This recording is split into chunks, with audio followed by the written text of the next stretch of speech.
Settled. Hi everyone, welcome back to Been There, Play That. Today, we decided we're going to do a little brief discussion about the Super Nintendo Classic. So, I imagine that you guys, particularly you, Ben, because you had the honor of working at a game store at the time of the NES Classic's release. Oh, that was the most fun of all the times.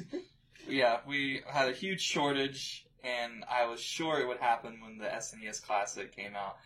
And obviously I think pre-orders came out a week ago or something like that, a couple days ago. Yeah. They were sold out within 30 minutes. Not GameStop, but everybody. And then just the aftermath of everybody calling in. The online carnage. Oh, jeez. So basically, the SNES Classic, it's preloaded with 30 games? 21 classic Super Nintendo games.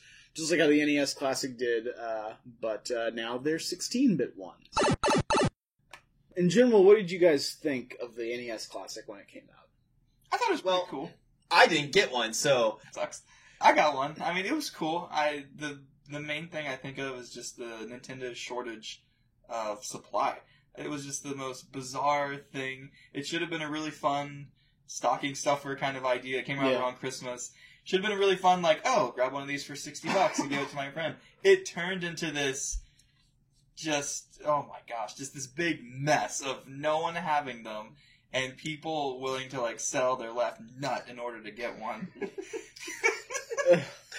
I'm sorry, it's late. It just really made me giggle. I said giggle.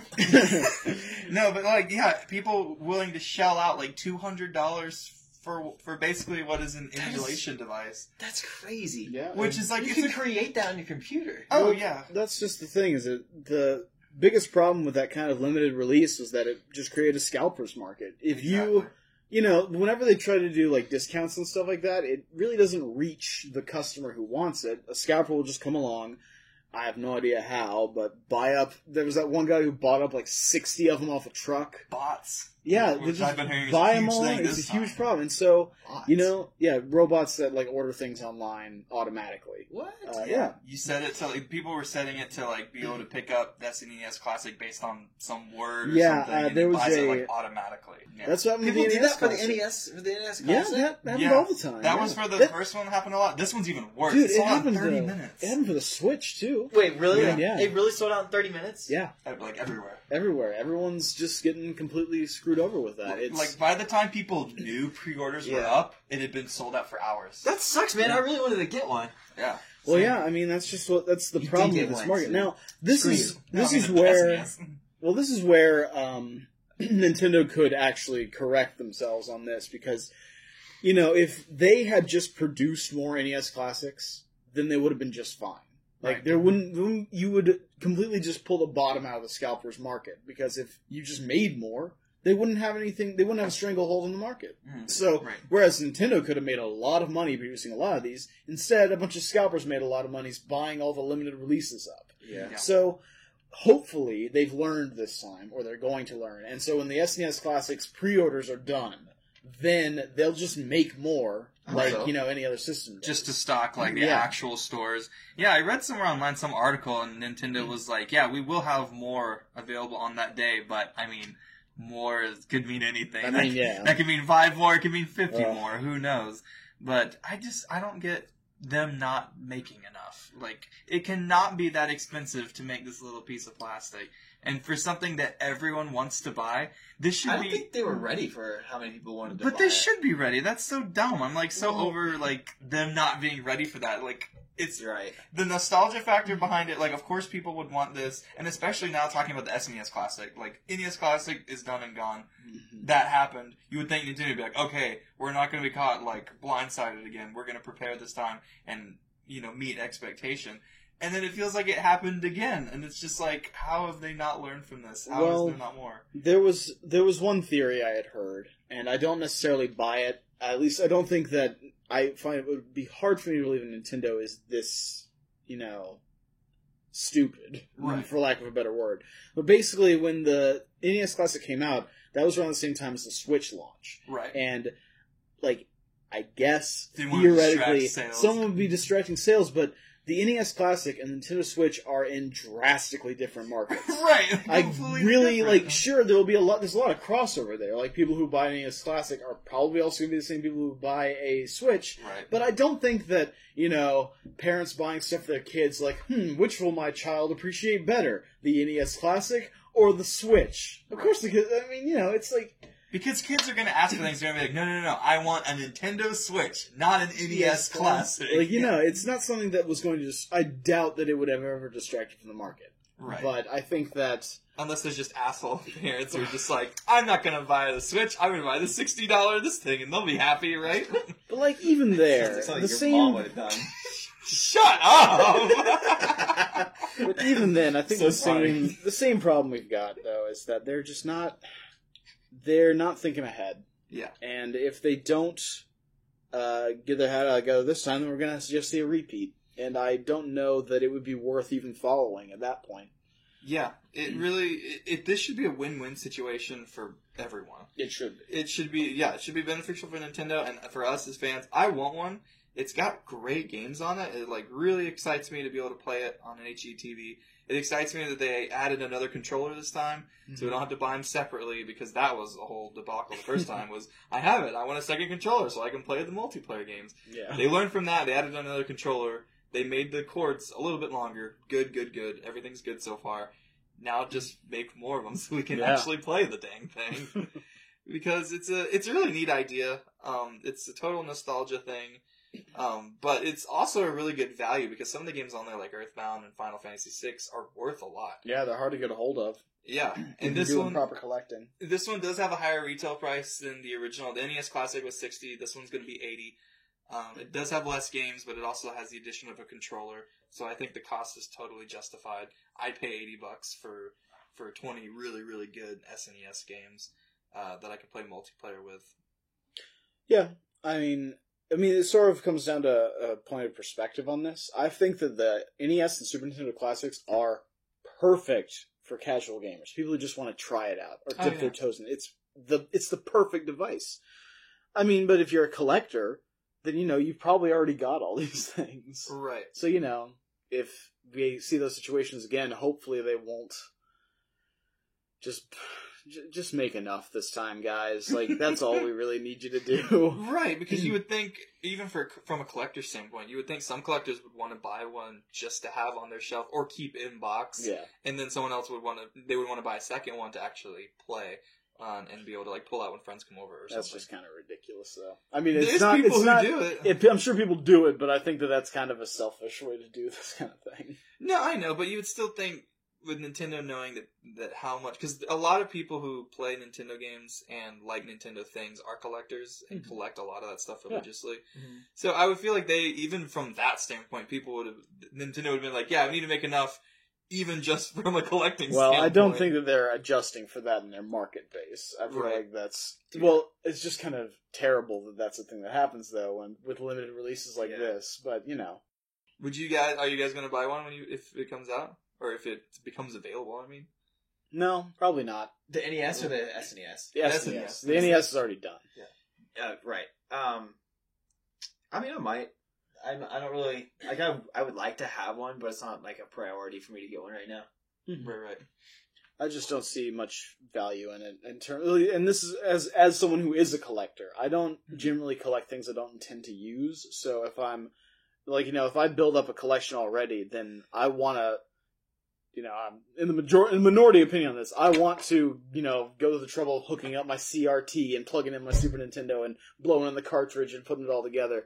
So, I wouldn't want to have all that stuff sitting there just so I can go up to my living room with my plasma screen and just play it in an instant. Like, why did I even get all that other stuff? I was just going to do this. Right. So, who do you think Nintendo's making these for? If people like you or I, who had the original Super Nintendos, would probably be less inclined to get them because we already have them. Well, for the people who don't have them.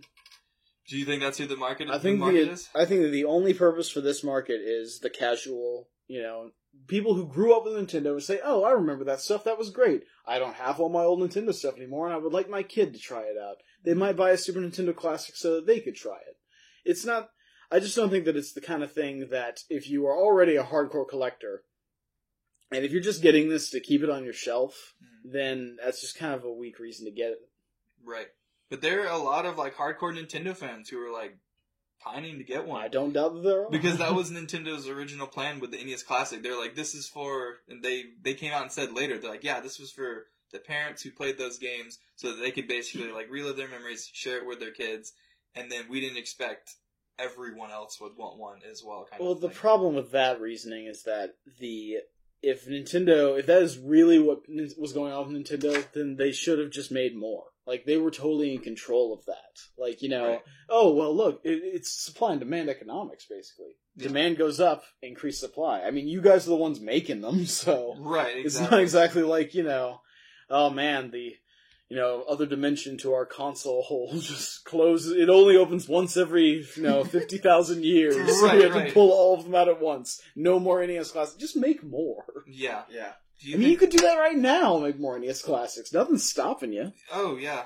Like, they discontinued them, too, and they were like, no, we're not going to make more. That's And so I think- interesting. I still don't know why they did that. See, that's why I don't Yeah. think it has anything to do with like, oh, we just didn't expect people to like them. No, dude, if you saw the numbers, Right. you could have seen right there that this is still profitable for you guys. Just do it. And even if it had to do with the Switch's initial release, that was months ago. Exactly. Plus, it came out like 4 months before the Switch Exactly, came yeah. out. It was probably... I would say it's more of a thing they just thought up to tide people over before the Switch launch, so they probably just didn't want to back too much into the project, which is why it's only 30 games, Mhm. and only some of them are, classics. Like, Right. there's Ice Climbers in there. I He was was gonna really say going that. nuts over it. Man, you know what? I don't care about Castlevania 3. I don't care about, any of those other amazing NES games. I just want to play Ice Climbers. I feel like the only reason they put it in there was because Smash Brothers. I think it's just because it's one of the things that they owned. No, I think they wanted to put more multiplayer games in there. I think it fit the bill for being multiplayer, and I think it's in Smash Brothers because there was a lot of Smash Brothers stuff in there. It felt like I was like, because wasn't Kid Icarus in there as well? But yeah, but I feel... 'Cause I think that's a weak ass game. it's still like a well-regarded Nintendo classic for most people. I don't think Yeah, that is. Smash Bros. Is the motive there. I think that the benefit of this is that since there were only like 5 games out of that entire list that were from third-party developers, there was only Mega Man 2. You could have clearly had at least 3 great Mega Man games in that package. You could have, Right. but that would have caused some legal trouble with Capcom, so they just didn't want to go to the trouble. I think they were just like, we've got Balloon Fight, we already own Ice Climber, there wasn't even Rad Racer in there. They just, did a grab bag of stuff they already had. Right. It felt to me like reinforcing of like their icons. Like a lot of them felt like the most, like Mario, Zelda, Yeah. Samus, not Star Fox wasn't in it, but Kid Icarus, things like that. I felt like all their big franchises that they wanted to have them in there, plus a couple random multiplayer games to kind of tide people over. Yeah. This for the SNES Classic though, they've got really good games in there. Like almost all of them are like huge critically received titles. Yeah. Like extremely good games. So, and I'm curious why they didn't put more in there. I think that a good amount of this is that the Super Nintendo has a higher concentration of truly good games. It's got plenty of chaff, but I feel like if you were picking up a Super Nintendo, you'd be able to instantly say, oh yeah, Mario World, Star Fox, Super Metroid, Final Fantasy VI. Right. You could just list off Mega Man X, freaking Donkey Kong Country, any of them. Earthbound. You could just list off so many fantastic ones that have a much longer amount of replay value and much more content. I'm excited to than play NES. Earthbound. I would actually get it just to play Earthbound because I've never played it before. I know they have it on like the it's not the Switch but the Wii, right? Have it on the Yeah. Nintendo. Yeah, it's on the It's a virtual console, yeah. But Right. it's still a good value to be able to play it with the original Super Nintendo controller. Yeah. Yeah, the NES Classics controller had great feel. It felt exactly the same. Yeah, and apparently this one does too. I watched a short video on IGN the other day, and they talked about how it had those little bumps on it that the original one had, and the concave, convex buttons, Sort of, yeah. Yeah, all of that was there. They said it felt really good. That's, a lot of what these consoles have going for them is kind of the authenticity of them. But yeah, for games like that, I mean, some of the games on here are like over $100 for the original cartridge. So for someone wanting to play those games, I mean, it's super good value. Like literally, like Brett said, even just to play Earthbound or Final Fantasy VI, like that's a great thing. I think that it's kind of interesting that no one really seemed to care when Sega did the same thing a while back. Mm-hmm. And with the Sega Flashback, I mean, it had like 70 games on it, and you could use cartridges with it. So if you didn't have a game on it, you could just play it on this reproduction That's thing. still in stores, I think. Yeah, I just saw one at Office Depot. They're still selling these things. Yeah. So, but the NES Classic has 30, just 30, and if you want to do anything new, it doesn't even have like SD card or virtual no way to console. expand it. That's so interesting. So why do you think the Nintendo one has done so well and Sega's hasn't? Well, part of it Or is that maybe it has done well. I've heard that the Sega one is of pretty cheap quality. That's what I was about to say. I heard problems with putting the cartridges in and it actually reading the cartridges. But at the same time, Really? it still hits way more of the Genesis's classics. Right, so than like the what NES games Classic does. what games did you actually have that are not going to be on the Sega Genesis Classic? Vector Man 1 and 2, I want. Oh, they're not on there? 2 isn't. Oh. You know, I think we're actually getting into a bit of a tangent now. Just listing up. What Genesis classics would I like? Do you guys think they're going to do a Wii U classic? Wii U classic? Yeah. Well, hey, I mean, they might get there someday. I I feel was like saying, if they do an N64 classic, and then if they do a They'll- GameCube classic, They'll definitely do an N64 classic. I guarantee you they will. GameCube classic, do you think they'll do a little tiny cube? maybe. That kind of makes me want to cry a little bit. I Just know. thinking about the little cube. It's so cute! Trouble is, I don't think we're going to get a Wii or a Wii U classic because No. the motion control setup is just too complicated. Yeah. I You think have you to could have definitely do all a the GameCube parts for one. that. Plus size of games. Yeah, that could be an too, issue. 'cause- Maybe even with GameCube. Well, I think don't that's kind of the sad thing, though. It's like, you could have fit you got over like 300, there's like 300 games in the NES library, know. Mhm. and they got literally a tenth of that on this. You could have fit so many more classics in there, they just didn't. Yeah. So it's just, have you seen those hacked NES classics? Where they just, Yeah. like the whole expanded library the on entire there. library. It's like, Yeah, you my could friend's have got done one that. of those. That's the best. It's really cool, which I find it weird that people would be. There's some people who are bootlegging NES classics, but still only putting 30 games on them. So That's it's so like, weird. why would To you keep it authentic? What? I don't know. It's the most authentic bootleg ever. All right, guys. So, final thoughts on the classic system or retro systems at all? Make more of them, Nintendo. I'll Yeah. buy one if I can find one. Yeah, really, I wouldn't mind getting one. It's not on my radar, but Yeah. I'll definitely. Well, because it's literally not on your radar. There's no bloops because it's gone. It was Yeah. gone in 30 minutes. There's nothing to be Oh, on the radar. I was like, what are you talking about? No, I was Your like, face. I was talking about the SNES. No, I know, I am too. I'm My saying. face. No, I'm saying they're like gone. Like they literally are not on your radar because they're not You existing. can't find them on like online or anything. No, you can't find them at all. There's no way. There's gotta be something. If you want to pay $300 on You want to pay eBay, a scalper? Sure. pay $300 on eBay, you can buy one, but you can't pre-order one anyway. Wow. All right, guys. That's another episode of Been There, Played That. Hope you enjoyed it. Bye.